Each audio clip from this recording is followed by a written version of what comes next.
Now we will use permutations and combinations to find probabilities of events. In this case, we are going to have to first find two different counting numbers. One is the number of outcomes in the sample space, and one of them is the outcomes in the event that we're talking about.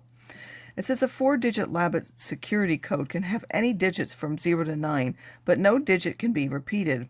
What is the probability that a person is randomly assigned a code with a number of digits 1, 2, 3, and 4 in any order? First of all, we have to decide how many codes that means. That's the number in the sample space. Well, since they're 4-digit lab security codes and they can be any number, and these are 10 digits, from the 10 digits, we need to pick 4 different ones. Since it's a code and we're putting them in, the order is important, so we're going to use a permutation. The permutation of 10, choose 4, or from the 10 codes, we have to choose 4 where the order is important. This will be 5040. Then to find the number of events in A, which is to get these digits in any order, that's our outcome A. The number of outcomes in that event is, from just those 4, I have to pick all 4, but I can do them in any order, so there will be 24 of those. If this were a combination, there would only be one way of doing that.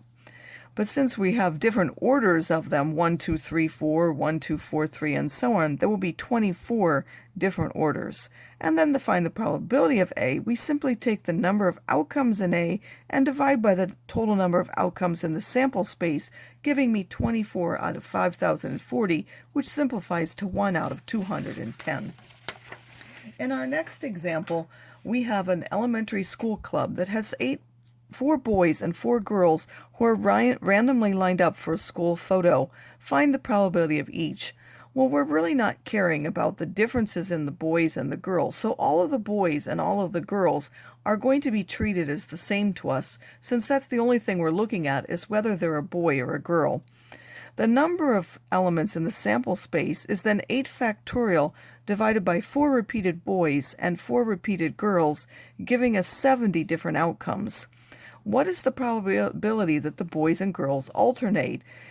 Sometimes now we won't use counting rules, but we simply have to think of what are the number of different ways to do that. Here, it's often easier to list them. I could start off with boy and then go boy, girl, boy, girl, boy, girl, boy, girl, or I could switch and start with the girl and get girl, boy, girl, boy, girl, boy, and so on. That gives us 2 ways to have them alternate. Again, you don't necessarily have to write them down, but you have to think of that you could start with boys first, or you could start with girls first, giving you 2 different outcomes. Then the probability that boys and girls alternate, which is again our event A, is simply the number of ways to get that divided by the total number of ways, which is 70. What is the probability that we get all the boys grouped together? First of all, I'm going to list them now. I could have all the boys first and then all the girls second, or I could put 1 girl first, then all the boys, and then the remaining girls. Or I could put 2 girls first, and then all the boys, and then the last 2 girls. Or 3 girls first, then all the boys, and the remaining girl. Or put all the girls first, and then all the boys. If we count them, there are 5 different ways of doing that. So the number of ways to get all the boys together, which is our event B, is simply 5 out of the total of 70, or 1 out of 14. For the last example, there are 4 boys and 8 girls on the debate team. The coach randomly picks 3 of the students to participate in a competition. What is the probability that the coach chooses all girls? What is the probability that the coach picks at least 2 girls?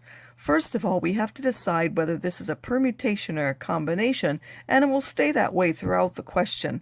Because these students are simply going to participate in the competition, and there's no particular difference in their positions on the team, at least not that we're told, then we're simply taking a combinations of students to participate. So there happen to be 12 students. At this moment, we're not caring whether they're boys or girls. So out of the 12 students, we need to pick 3 of them, and the order is not important, so it's a combination, and we get 220 ways of doing that. Then what is the number of ways to get chooses all girls? So that's our event A. A is the event that chooses all girls. So now it doesn't really matter that there are boys. I have written that we need to choose from the 8 girls, we're choosing 3 boys. We could also write that as from the 8 girls, we choose 3 students, and then from the 4 boys, we choose 0.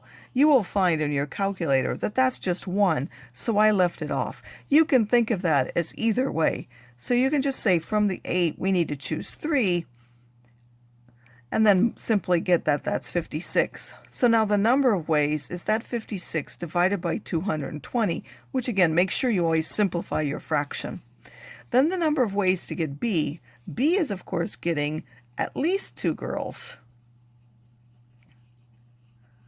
So to get at least 2 girls, we have to think. There are many ways to do that. We can choose 2 girls or 3 girls. So we have first, if I choose 2 girls, and again, I could have given these in either order. I have first, if I choose 2 girls, I have to pick 1 boy. So I have to first pick 1 boy out of the 4, and then pick 2 girls out of the 8. That's one way. That's the event of getting 2 girls.